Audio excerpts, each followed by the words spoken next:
Into the news hour now, just to give you the details, the latest in regards to the business stories that are making headlines across the country, and of course onto the international scene to see what is making headlines over there in terms of the business. We start off from the country, from the motherland, the Pearl of Africa, as Dr. Bitta Toure has been appointed second Vice Chancellor of Uganda Technology and Management University. The businessman, Dr. Patrick Bitta Toure, was appointed the second Vice Chancellor of Uganda Technology and Management University, UTAMU. Take a look at this report. According to the press statement released Monday by Professor Venantius Barryamureba, the board chairman of the university, Bitta Toure's appointment takes effect from September 17, 2021. Bitta Toure, whose tenure runs for 4 years, takes over from His Excellency Honorable Dr. Stephen Kalonzo Musyoka, the former Vice President of Kenya, who served as the founding Chancellor of UTAMU. Outgoing Musyoka was first appointed as Chancellor of UTAMU in June 2013 for a period of 4 years, and his contract was renewed for the second last 4-year term in June 2017. Barryamureba applauded Musyoka for successfully steering the university over the last 8 years into a center of academic excellence. According to the university, Dr. Bitta Toure shall preside for the first time as Chancellor of UTAMU at the 6th graduation ceremony, which will take place on September 24, 2021 in Kampala. Bitta Toure is a renowned businessman and entrepreneur who is also the founder, chairman and CEO of Symbol Group of Companies, an East African conglomerate with interests in telecoms, energy, production, mining, media, real estate, travel and leisure. Bitta Toure is a graduate of the London School of Accountancy in the United Kingdom. He is also a fellow of Institute of Chartered Secretaries and Administrators, an astute businessman and entrepreneur. UTAMU is a private university that was accredited by the National Council for Higher Education in March 2013, in accordance with the Universities and Other Tertiary Institutions 2001 as amended. Following a particular story, we shall have Miss Dorothy Chimuli from the Uganda Technology and Management University, UTAMU, to clearly give us more of Dr. Bitta Toure's venture into the education part of it, and how far, and which impact does it lay on board for the university. As we look into the situation, that Bitta Toure is a renowned businessman and entrepreneur who is the founder and chairman and CEO of the Simba Group of Companies, an East African conglomerate with interests in telecoms, energy production, mining, media, real estate, travel and leisure. Now, Bitta Toure is a graduate of the London School of Accountancy in the United Kingdom. He is also a fellow of Institute of Chartered Secretaries and Administrators, and astute businessman and entrepreneur. And according to the university, Dr. Bitta Toure will actually preside over the 6th graduation ceremony at the UTAMU, that is the Uganda Technology and Management University in Bugolobi. There he will actually reside over the 6th graduation ceremony, which will take place on 24th August 2021 in Kampala. And Dr. Bitta Toure actually comes in place for Musyoka, who was actually first appointed as Chancellor of UTAMU in June 2013 for a period of 4 years, and his contract was renewed for the second and last 4-year term in June 2017. Before he has actually come out to step in place, he has actually come out for Bitta Toure to replace him as the second Vice Chancellor at the Uganda Technology and Management University. Moving on, Chebambe Girls are the victors in the 6th edition of the Stanbic Bank National Schools Championship, as the championship ended with Chebambe Girls Secondary School beating 14 other contenders to emerge the overall winner of the hotly contested competition. Take a look at this report. Graced by Vice President Jessica Alupo and the said Minister for Youth and Children Affairs, Mrs. Sarah Mateke Nyirambashishi, Contenders drawn from all regions faced off in a thrilling finale in Kampala at the weekend following months of a rigorous selection process. The participation attracted more than 60,000 students from more than 100 schools in more than 100 districts. Only 8 schools made it to the finals of the Startup Beast Challenge as Chebambe Girls Secondary School grabbed the judges' attention with their Black Soldier Fly Lave business proposal.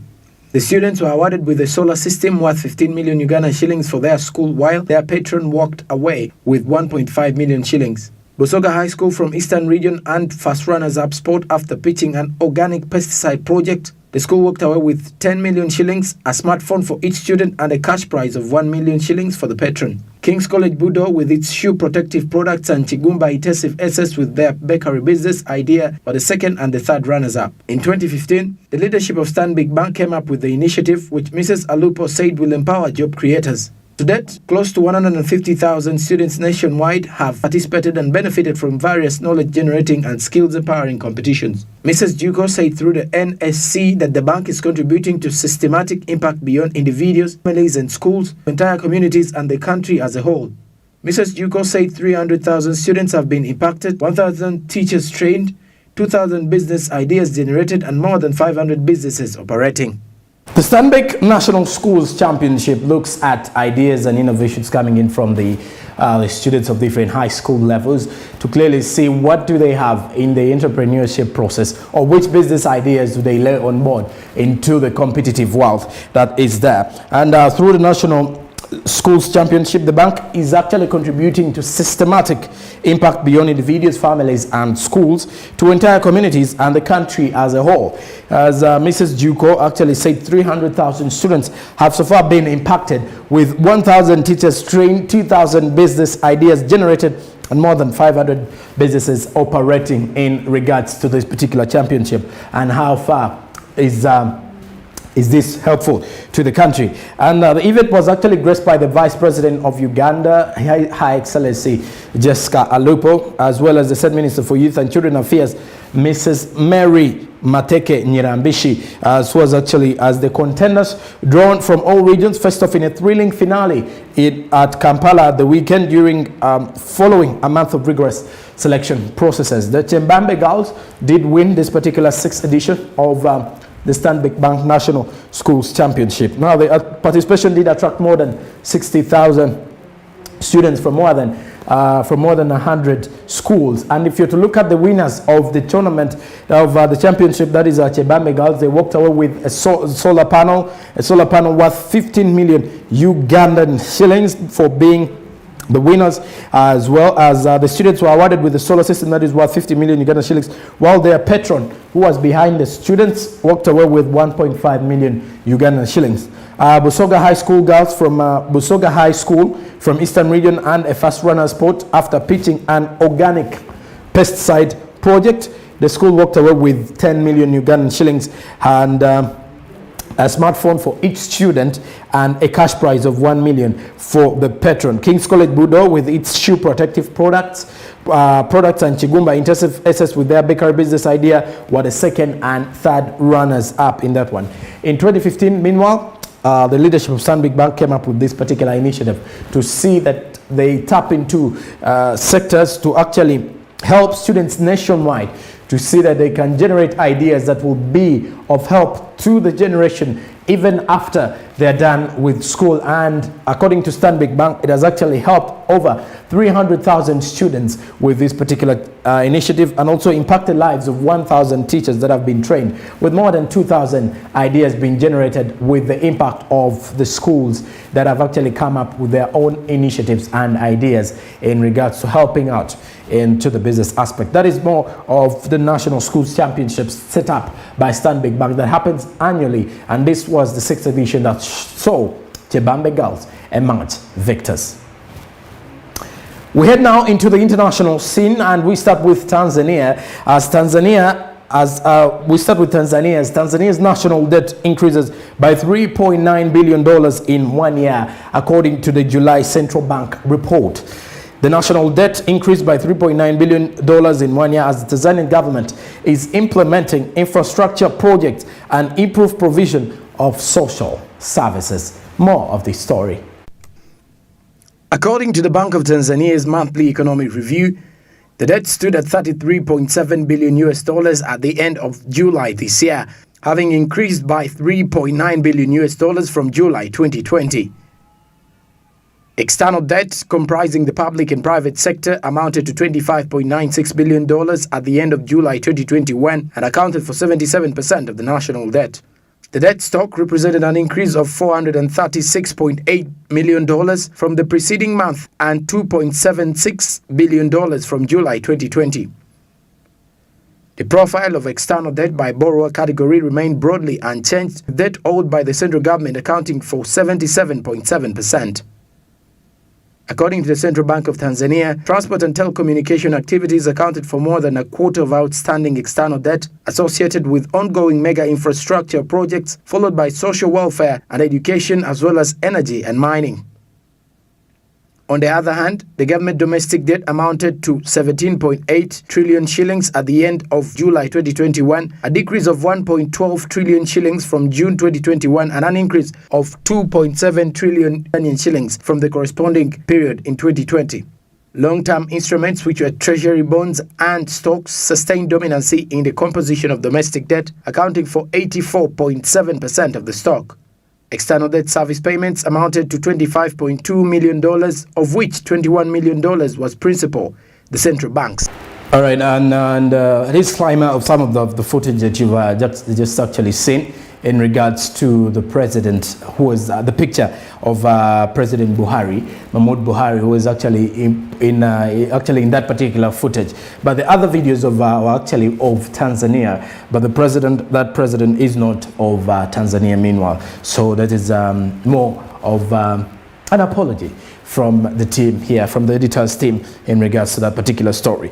And according to the Central Bank of Tanzania, transport and telecommunication activities have been accounted for more than a quarter of outstanding external debt associated with ongoing mega infrastructure projects, followed by social welfare and education, as well as energy and mining. As remember, we're actually looking at how the the public debt in Uganda did shoot up by 4.7 trillion Ugandan shillings, and now Tanzania's national debt did increase by 3.9 billion in 1 year, according to the central bank reports that actually did file everything in their just concluded financial year. And this particular report came in after the report revealed from the period of July and August to clearly give out how far have they actually increased. So theirs increased by 3.9 billion in 1 year, as the national debt increased by that particular one. And according to the Bank of Tanzania, the debt stood at $33.7 billion at the end of July this year, having increased by 3.9 billion from July 2020. External debt, comprising of the public and private sector, amounted to 25.96 billion at the end of July 2021 and accounted for 77% of the national debt. And the debt stock represented an increase of $436.8 million from the preceding month and $2.76 billion from July 2020. The profile of external debt by borrower category remained broadly unchanged, with debt owed by the central government accounting for 77.7%. According to the Central Bank of Tanzania, transport and telecommunication activities accounted for more than a quarter of the outstanding external debt associated with ongoing mega infrastructure projects in the country. And you can definitely see by shooting up, this clearly shows that the new president of Tanzania also is looking into infrastructure projects. I'm talking about Dr. Suluhu Samia, who is actually in the helm of Tanzania. On the other hand, the government domestic debt amounted to 17.8 trillion at the end of July 2021, which saw a decrease of 1.12 trillion from June 2021 and an increase of 2.7 trillion Tanzanian shillings from the corresponding period in 2020. The long-term instruments, which are the treasury, bonds and stocks, sustained dominancy in the composition of domestic debt, accounting to around 84.7% of the stock. External debt service payments amounted to $25 $10.2 million, of which $21 million was principal, as a statement coming from the Central Bank of Tanzania in regards to the Tanzania's national debt increasing by 3.9 billion a year. And the government is actually implementing infrastructure projects and in order to improve on the provision of the availability of social services in the country. And however, we'll definitely follow up and see, will this be of an impact to Tanzania, because clearly the infrastructure projects that are coming up in Tanzania do definitely speak for themselves. From their airport that was actually, if you could look back in the last term of the late Pombe Magufuli, who actually saw a number of infrastructure developments and a number of economic developments setting up in Tanzania. And Dr. Suluhu is actually saying that she can actually follow up into these footsteps to clearly see that everything continues in a smooth running in that particular regard. Moving on, we head to China as embattled China property giant Evergrande sparks economy fears. The Chinese company Evergrande started to repay investors in its wealth management business with property as the world's most indebted real estate developer faces a key test this week. More of this report. Major banks have reportedly been told that they won't receive interest payments on loans that are due Monday, while interest payments of $84 million, plus 61 million pounds on the farmers' bonds are also due on Thursday. The company's shares fell by more than 10% in Hong Kong trade on Monday. The property giant's deepening debt problems have triggered fears for the impact of its potential collapse. Evergrande grew to be one of China's biggest companies by borrowing more than $300 billion, approximately 217 billion pounds, as last year, Beijing brought in new rules to control the amount owed by big real estate developers. The new measures led Evergrande to offer its properties at major discounts to ensure money was coming in to keep the business afloat. Now, it is struggling to meet the interest payments on its debts, as this uncertainty has seen Evergrande's share price tumble by around 85% this year. Its bonds have also been downgraded by global credit ratings agencies. Businessman Hui Ka-yan founded Evergrande, formerly known as the Hengda Group, in 1996 in Guangzhou, southern China. Evergrande Real Estate currently owns more than 1,300 projects in more than 280 cities across China. The broader Evergrande Group now encompasses far more than just real estate development. Its businesses range from wealth management, making electric cars, and food and drink manufacturing. It even owns one of the country's biggest football teams, Guangzhou FC.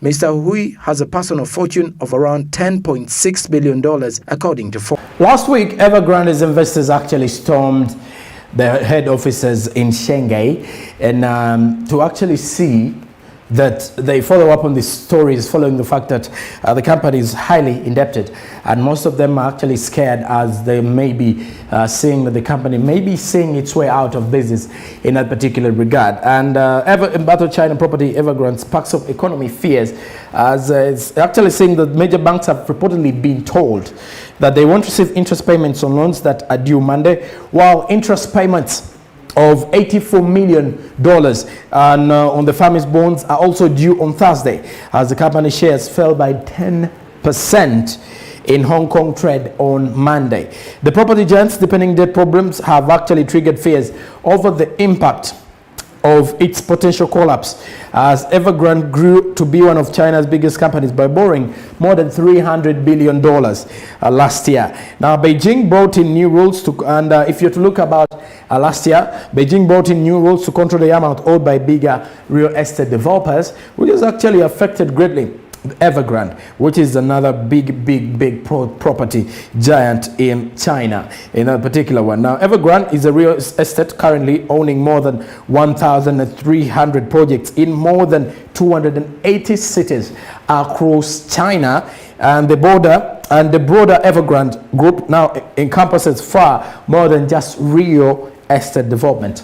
In the business range from wealth management, making electric cars, and food, as well as drink manufacturing. It even owns one of the country's biggest football teams in Guangzhou FC, where Mr. Hui has a personal fortune of around $10.6 billion, according to Forbes rating. And Mr. Hui is Hui Ka-yan, who actually founded Evergrande, which is formerly known as Hegda Group, in 1996 in Guangzhou in southern China. And of course, the headquarters are in Guangzhou, not Shanghai, as I had first earlier on mentioned. Lastly, and with our news in regards to the business stories, we head to Singapore now, as the Singapore government announces $1 billion new fund to boost the local stock market. The Singapore government announced a series of initiatives to lure promising high-growth companies from around the region to list on the local stock market. More of this story. Singapore is a favored listing destination for real estate investment trusts. The city-state has struggled to attract blockbuster initial public offerings from the tech sector, which has been one of the top investment themes in global markets. Singapore's government announced Friday it will co-invest with state investment firm Temasek in a new fund to help companies raise capital through public listings, whether primary, secondary or dual in the city-state. The fund will start with a first stretch of 1.5 billion Singapore dollars.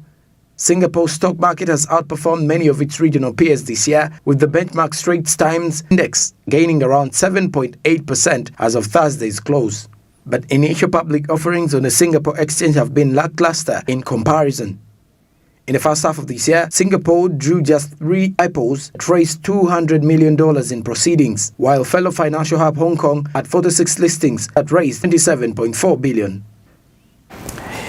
The Singapore government did announce a series of initiatives to lure promising high-growth companies from around the region to list on the local stock market available. And Singapore is favored listing destination for REITs, all the real estate investment trusts, but the city-state has struggled to attract blockbuster initial public offerings from the tech sector, which has been one of the top investment themes in the global markets available as well. Singapore's government announced Friday it will co-invest with state investment firm Temasek in a new fund to help companies raise capital through public listings, whether primary, secondary or dual in the city-state. The fund will start with a first stretch of 1.5 billion Singapore dollars, as Singapore's stock market has outperformed many of its regional peers this year, with the benchmark Straits Times Index gaining around 7.8% of Thursday's closure. But if we're to look into the initial public offerings on the Singapore Stock Exchange, have been lackluster in comparison. In the first half of this year, for example, Singapore drew just 3 IPOs that raised $200 million in proceedings, while fellow financial hub Hong Kong had 46 listings that raised $27.4 billion. An association of banks, insurance companies and microfinance institutions operating in Guinea plagued on that particular situation in regards to that. Right now, if you are to focus more so in regards to saying that the stock exchanges and the different markets are clearly seeing into that, as most governments are actually now investing more into the economic sectors to see that the economies can stabilize and manage to facilitate them. So by 2024, most of the economies want to be back to the pre-pandemic levels. And clearly, this is why the government did announce, the Singapore government did announce a £1 billion fund to boost the local stock market in Singapore. Now, lastly, just a brief according to sources in Guinea, if we are to head a little bit in Guinea, where after we're looking into the situation as Guinea, of course, Guinea was under first a coup that saw President Alpha Conde being overthrown from a successful military coup on September 5th. If you have to look into that, an association of banks, insurance companies and microfinance institutions that have been operating in Guinea did pledge over the weekend to support the West African nation economy following the September 5th military coup that saw the President Alpha Conde being overthrown as he was actually into his 3rd term as president. So clearly, the association of other financial institutions, including banks and insurance companies, have actually pledged to see that they support the economy, to see that Guinea comes back into to stabilize into a situation where COVID and, of course, poor management or poor governance had actually brought about a failure into the economic aspect of Guinea. And that brings us to the end of our news hour here on SMB. I do return with more of the topical analysis in regards to the business stories that we've been having. Keep it SMB.